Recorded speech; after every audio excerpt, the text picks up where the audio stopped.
Hello, students, and welcome to today's English class. And we are going to start with a new chapter in Beehive. It's chapter number 3, and it's a prose, and the name of the chapter is The Little Girl. So we are going to start this new chapter, The Little Girl. This chapter, The Little Girl, is written by famous New Zealander Katherine Mansfield. So let me introduce you to the author first before I help you understand this chapter, The Little Girl. Katherine Mansfield Murray was born on 14th October 1888, and she was a prominent New Zealand modernist short story writer and poet who was born and brought up in colonial New Zealand and wrote under the pen name of Katherine Mansfield. At the age of 19, she left New Zealand and settled in England, where she became a friend of writers such as D.H. Lawrence and Virginia Woolf. Mansfield was diagnosed with extrapulmonary tuberculosis in 1917, the disease that finally claimed her life at the age of 34 on 9th January 1923. So Katherine Mansfield died very young.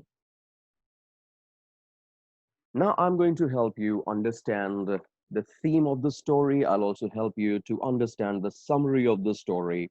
Plus, I'll also help you to understand the characters in the story. At the end, I'll also help you understand the message that the story provides. So first of all, we'll start with the summary of this story, The Little Girl. Now, this story, The Little Girl, is young Kezia. She is the protagonist of the story. She is the character around who the story is woven. So Kezia's father was a very busy man. He was so much lost in his business that he had no time for his family. Being an over-disciplined man, he was strict with Kezia as well.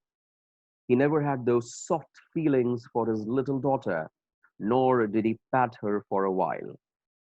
All he did was give her a perfunctory kiss. A perfunctory, children, the meaning is an action that is done without any interest or feelings. So, all he did was give her a perfunctory kiss rather than a loving one. So, he gave her a perfunctory kiss, that's all, okay, to show his love or affection for Kezia.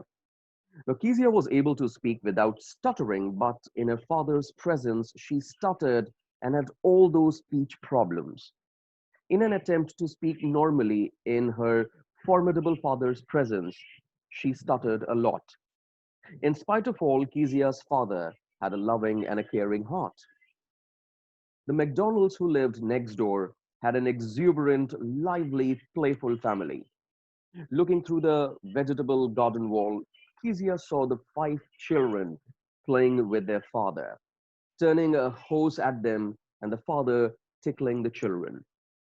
When compared with her scary father, who never played with her, Kezia saw the height of love between father and children next door, and she loved the McDonald family more than hers. You see, looks like Kezia was not able to understand her strict father. Beyond that strict composure, beyond that strict disciplinarian attitude, there was a father who had a soft corner for his daughter, a father who loved his daughter a lot. But many a times, we as children fail to understand the love and affection of our parents, especially our father. Because father in a family is one who is a strict disciplinarian. A father is one who sets the rules in the family, and he expects everyone to follow those rules.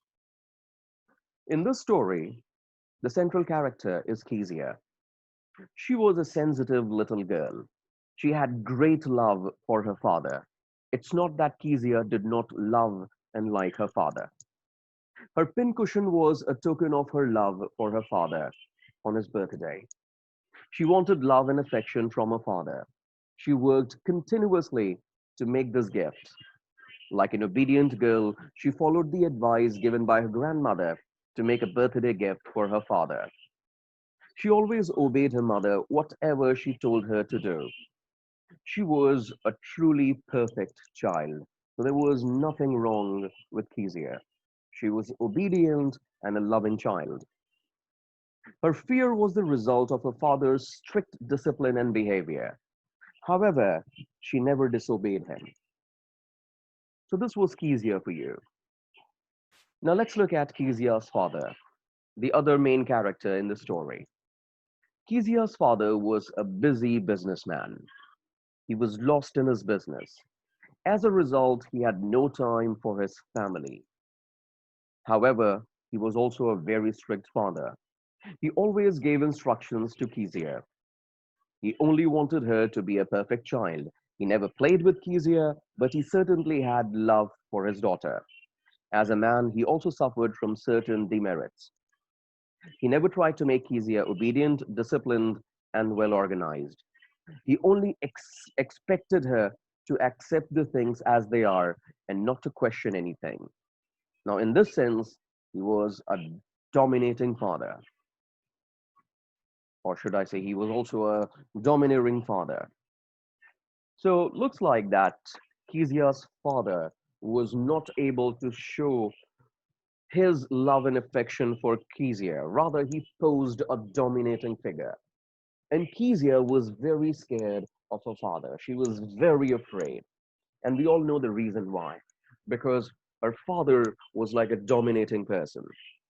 Two, Kezia's father did not have much time to spend with Kezia.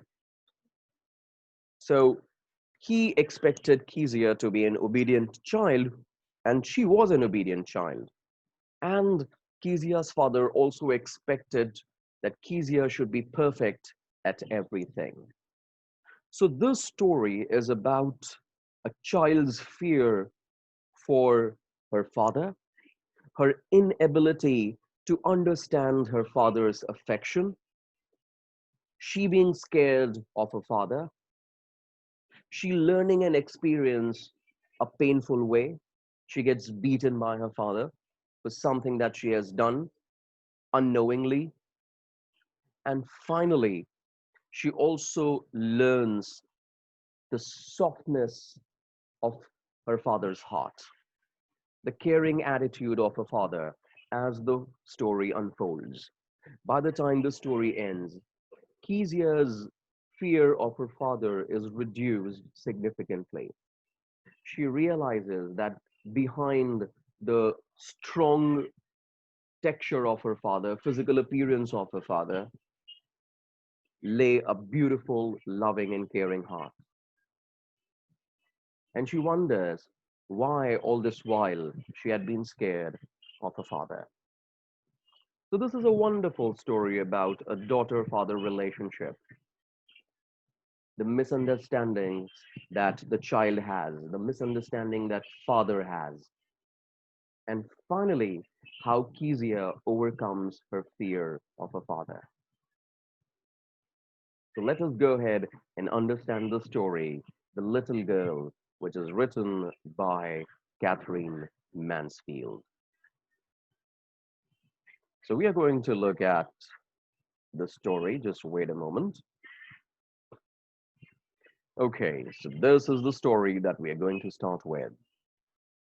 The story starts with a question.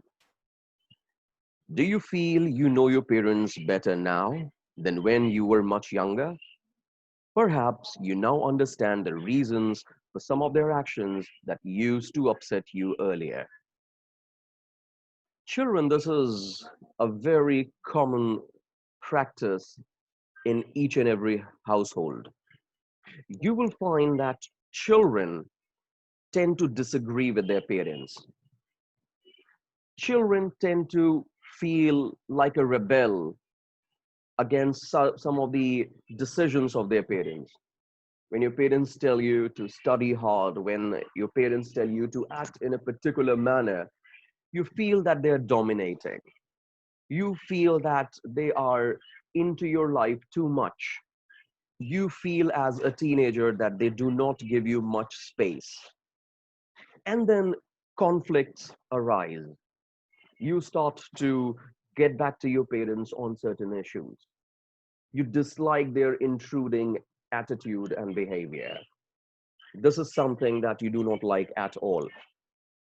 And you are too young to understand why your parents behaved in that particular manner when you were young, when you were a child. But when you yourself become parents, when you yourself grow up, you realize that your parents were not wrong. All they wanted was the best for you. I know a parent has to be loving and caring, but then sometimes a parent has to draw a line as well. They have to ensure that there are certain set of rules and regulations that you follow. There are certain restrictions that must be imposed on you because maybe you're too young to understand life. You may only appreciate all those actions of your parents when you yourself grow up. But by the time you're a child, by the time you're still young, you sometimes fail to understand the actions that used to upset you earlier. So, this story is about a little girl whose feelings for her father change from fear to understanding, will probably find an echo in every home. See, this is a very beautiful line that a little girl whose feelings for her father change from fear to understanding. So initially, she was scared of her father, too scared of her. And she had a picture of her father in her mind, the picture of a strict, demeaning father, a person who is very dominating in nature. But then later, something happens in her life, and she has a good understanding of her father. Let us go ahead and read this chapter.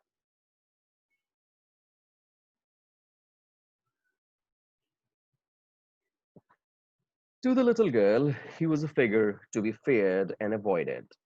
Every morning before going to work, he came into her room and gave her a casual kiss, to which she responded with "Goodbye, father." And oh, there was a glad sense of relief when she heard the noise of the carriage growing fainter and fainter down the road.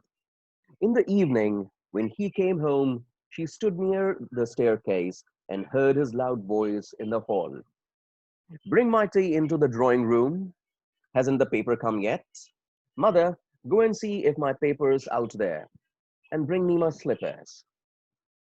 So let us see how the story starts. The little girl here is Kezia. And to Kezia, her father was a figure to be feared and avoided. So she was scared of her father, and she tried to avoid her father at all costs.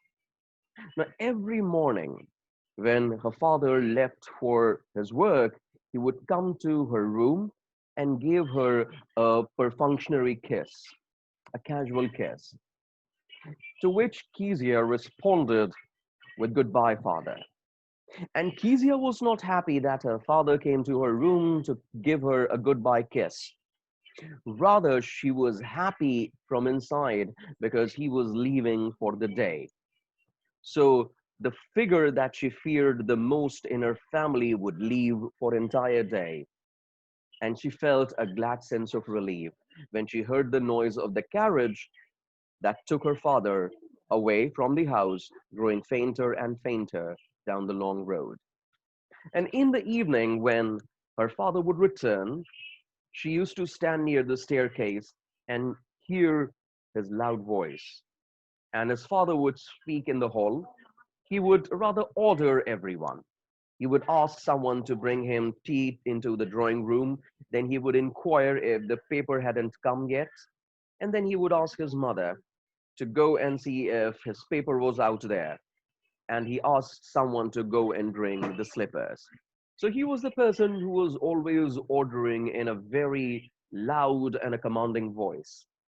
And that made Kezia scared of her father. Paragraph number 2. Kezia, mother would call to her, "If you're a good girl, you can come down and take off father's boots." Slowly, the girl would slip down the stairs, more slowly, still across the hall, and push open the drawing room door. By that time, he had his spectacles on and looked at her over them in a way that was terrifying to the little girl. Well, Kezia, hurry up and pull off those boots and take them outside. You've been a good girl today. Don't know, father. Right. So Kezia's mother would instruct her to go down to the hall and be a good girl. And how she could be a good girl? By taking off her father's boots. Kezia was terrified of her father. So she would rather slowly and unwillingly, she would slip down the stairs, meaning she would move down quietly and unwillingly. And even slowly, she still crossed the hall and then she would push open the drawing room door. And by the time she did this, her father would have got his spectacles on and looked at her over them in a way that was terrifying for the little girl. So her father would put on his spectacles, and through those spectacles, he would look at her in a questioning manner. And this way, this look of her father terrified Kezia. And then father would ask her to hurry up and pull off those boots and then take them outside. And he would also ask her if she had been a good girl that day.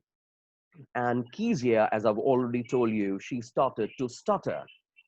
And she would say she did not know if she had been a good girl that day, right? And why? Because why would she stutter?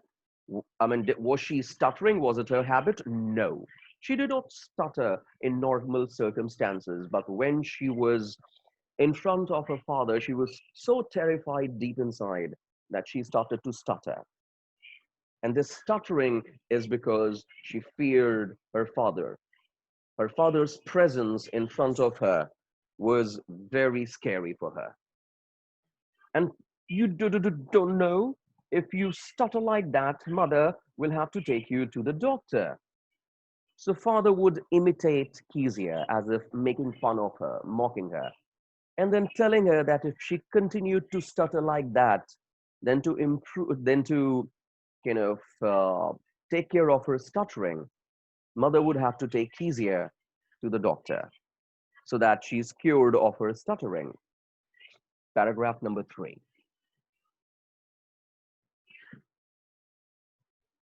She never stuttered with other people, had quite given it up, but only with father because then she was trying so hard to say the words properly. What's the matter? Why are you looking so wretched about? Mother, I wish you taught this child not to appear on the brink of suicide. Here, Kezia, carry my teacup back to the table carefully. He was so big, his hands and his neck, especially his mouth when he yawned. Thinking about him alone was like thinking about a giant. So we all know that Kezia never stuttered with other people. So she did not have the habit of stuttering. And whatever little stuttering she had quite given it up, but only in the presence of her father, because she was trying so hard to say the words properly, to put the words correctly, that she stuttered. And this was just purely because of her fear of her father, because she was trying to say the words in a nice and proper manner. She was trying to be as nice and proper as she could. And in making this effort to put all the words properly, she used to stutter. And then father would ask her, what's the matter? Why are you looking so wretched about? Why are you so unhappy? So father did not know that Kezia Kezia only stuttered in front of her because she was too scared of her. And rather, he asked Kezia, why was she looking so unhappy?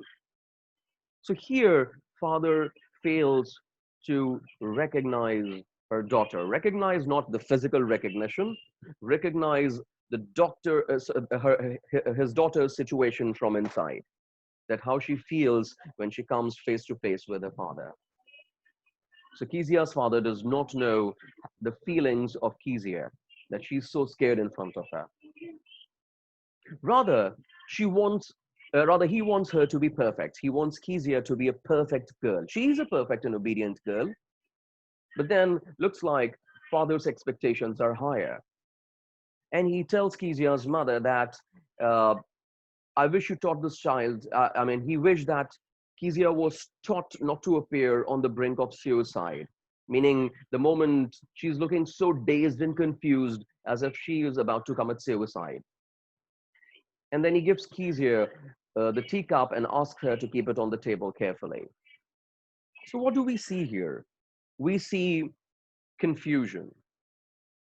We see that Kezia is so awestruck, is so scared of her father that she stutters in front of him.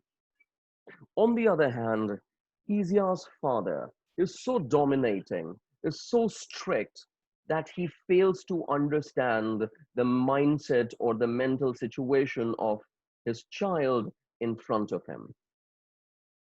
And he expects Kezia to be a very obedient child, a very confident child. In front of her father, Kezia loses all her confidence. Right. Now, in the last paragraph, I mean, the third paragraph, last three lines, it's mentioned how Kezia describes the physical appearance of her father. She says that he was so big, he was humongous, he was huge, especially his hands and his neck, and also his mouth when he yawned. And thinking about him alone was like thinking about a giant. So for little Kezia, the physique of her father was like that of a giant who looks so scary. So Kezia is really scared of her father's huge appearance. She is so tiny in front of her father. So see, we see here that Kezia is in awe of her father. Moving on with the story. Paragraph number 4. On Sunday afternoons, grandmother sent her down to the drawing room to have a nice talk with father and mother. But the little girl always found mother reading and father stretched out on sofa, his handkerchief on his face, his feet on one of the best cushions, sleeping soundly and snoring. So we can imagine this picture, right? So on Sunday afternoons, now Sunday is the day when everyone in the family is at home. So on Sunday afternoons, Kezia's grandmother used to send her down to the drawing room to have a little nice conversation with her parents. But Kezia always found that her mother was reading something or the other, and father was stretched out on sofa, as you can see in the picture, with his handkerchief on his face, his feet on one of the best cushions, and he was sleeping soundly and he was snoring. Look, fathers generally do this on Sundays. They take a time to nap and regroup because they have to get back to their best of energy levels to start with their weekdays because next day is Monday and they need to go back to the world outside to get some money. So he was recharging himself. And how do he recharge? By sleeping soundly. And he was also snoring. So how could Kezia talk to her mother and her father? Her father was sleeping soundly and snoring, and mother was always reading something or the other. So she was hesitant to strike a conversation. She could not go to her father and pat on his elbow or on his hand and ask him to wake up and have a word with him, or ask her mother to, mommy, can you put down your paper or whatever you're reading and start talking to me? Kezia cannot do that, right? So she reluctantly goes, and we see that she follows everything that she's told. She does everything that her parents tell her to do. She does everything that her grandmother tells her to do. So this tells us that Kezia was a very obedient child. We're still continuing with paragraph number 4. She sat on a stool, gravely watched him until he woke and stretched and asked the time, then looked at her.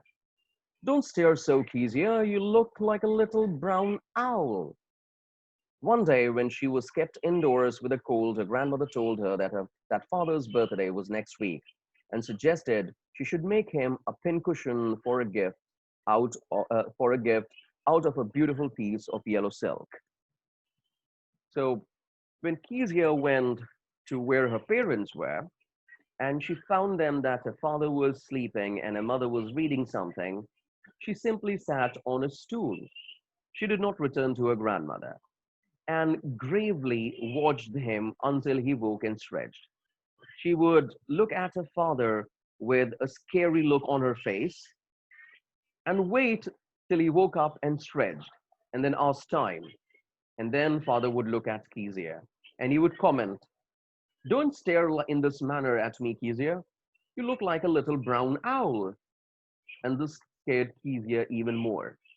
She does not know what to do. She's too scared of her father's presence. So one day, when Kezia was kept indoors because she was suffering from a cold, her grandmother told her something to make her father happy, to show her love and affection for her father. She asked her, rather, she told her that her father's birthday was next week and suggested that Kezia should make him a pincushion for a gift out of a beautiful piece of yellow silk. And that would be a gift from Kezia to her father. And this suggestion was given by Kezia's grandmother. We're moving on to paragraph number 5. I'll take the first paragraph of this paragraph 5. Laboriously, with a double cotton, the little girl stitched 3 sides. But what to fill it with? That was the question. The grandmother was out in the garden and she wandered into mother's bedroom to look for scraps. On the bed table, she discovered a great many sheets of fine paper, gathered them up, tore them into tiny pieces, and stuffed her case, then sewed it up to the 4th side. So, with lot of effort, Kezia, with a double cotton, the little girl stitched the 3 sides. So Kezia stitched the 3 sides of the pincushion with a double cotton, right, with a thread. But before she stitched the 4th side, she had to fill something in the cushion, or else it's not a cushion, it's just a cloth.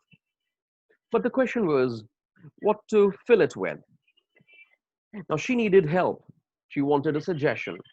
Where was the grandmother? The grandmother was out in the garden. So Kezia went into, by chance, her mother's bedroom to look for scraps. Scraps is small pieces of cloth or paper that are not needed. And on the bed table, she found a great many sheets of fine paper. So there were many sheets of fine paper. She gathered them all. She tore these fine paper into many tiny pieces and then stuffed her pincushion with it. And then she sewed up the 4th side. And she had completed the present for her father as suggested by the grandmother. Moving on to the 5th paragraph. Okay. That night there was a hue and cry in the house. Father's great speech for the Port Authority had been lost. Rooms were searched, servants questioned. Finally, mother came into Kezia's room. Kezia, I suppose you didn't see some papers on a table in our room? Oh yes, she said. I tore them up for my surprise. What? Screamed mother. Come straight down to the dining room this instant. Well, Kezia did not ask anyone. She needed suggestion, but her grandmother was out in the garden. So she tried to do something on her own. She by chance went into her mother's bedroom to look for scraps, to look for pieces of paper that were not needed.